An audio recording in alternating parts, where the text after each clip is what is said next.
Good afternoon. You saw a tremendous victory, an amazing comeback last night. Clearly, Bernie Sanders is even more likely to win the Democratic nomination. Wait, what? Joe Biden won by 30 points, Frank. Are you a moron? Maybe. But guess what? Bernie Sanders is even more likely to win. Here's 5 minutes of Frank to explain. So, yeah, South Carolina overwhelmingly voted for Biden. And on Tuesday, a mere 72 hours later, 14 states and American Samoa will have their say, and over 33% of the delegates will be selected. So, why is Sanders happy?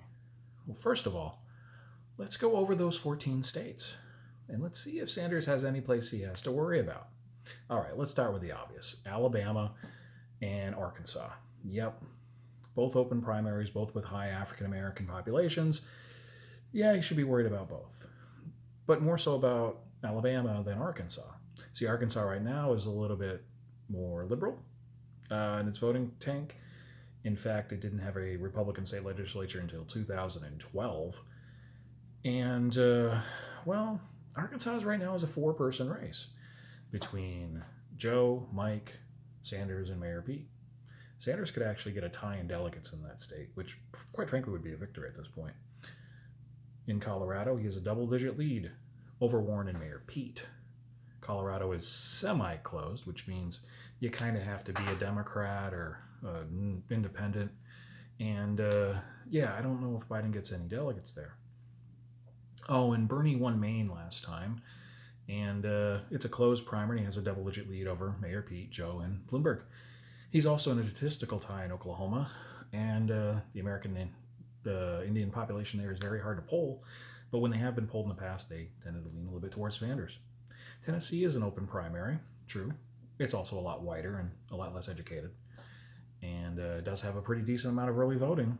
And that's the key here, is the early votes. Because even if you woke up yesterday and said, yes, I want to vote for Biden, because he won in South Carolina, you sent in your thing 2 weeks ago is a pretty bad problem. Bernie did struggle here in 2016, but with only 64 delegates, it's probably not the worst state for him to lose. Let's say he does lose that state. He's got Texas. It's the number 2 prize on the day. And by the way, he is killing it right now. He's got about an 8-point lead over Bloomberg and a 10-point lead over Biden. And by the way, Warren, not those two, are creeping in some of the areas around Austin and some of the public colleges. Bernie could easily walk away with 100, maybe even half of the 228 delegates that are up for grabs. Utah has only 29 delegates and somehow is a 4-person race. But Mr. Sanders is leading by over 10 points over his closest rivals. And unlike his rivals, he's actually going to win all of the delegates of his home state of Vermont. And yes, Virginia is an open primary state. But he is leading in some of those polls, and he should do no worse than second. And he's probably not going to be behind that many votes on that day. Well, let's bring it back a little bit. I did make fun of the other candidates for winning all of his delegates. Amy is probably going to win her home state of Minnesota. I do put the words probably. Sanders is within striking distance and is probably going to win a couple of congressional districts, including some of those that are, well, one of those that is, is currently held by the squad, and a couple of others as well. And by the way, he is leading, not trailing in Massachusetts, home of Elizabeth Warren.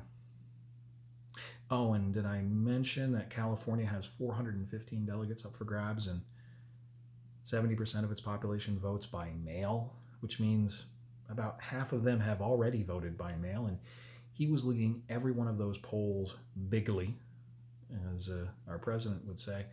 He could easily clear over half, if not 60%, of the 415 delegates available. At the end of the day on Tuesday, Bernie Sanders will have about a 350 to 400 delegate lead. And because Biden and not Bloomberg will be his closest rival. Yes, Biden did win, but that whole moderate wing is going to divide even more. And of all of the candidates who should drop out, the only one I think that will be Warren. See, because Mayor Pete seemingly has this strategy of trying to get a delegate here, a delegate there. It worked in Nevada. He cleared 3, even though he didn't do very well in the statewide vote. And Amy has no reason to leave, at least not yet. She's going to win her home state of Minnesota. And in the next 2 weeks after that, in the upper Midwest, you have, and let me see if I got these in order. On the 10th, you have Michigan and Missouri and North Dakota, and then you go to Illinois and Ohio. That's 5 upper Midwest states. She's got no reason to leave. She might even pull some votes away from Mr. Biden or Mr. Bloomberg. And by the way, Bloomberg isn't expected to win a single one of the Super Tuesday states, isn't expected to win a single one of the states on March 10th. And on March 17th, the only one I would say he has a chance between Arizona, Florida, and Illinois and Ohio is Florida, and that's slowly rolling away. So yes, you could easily be seeing Mr. Sanders as your clear frontrunner. And Democrats, if you get to the convention and he's within, I would say, 150 of winning that nomination, he's going to win that nomination.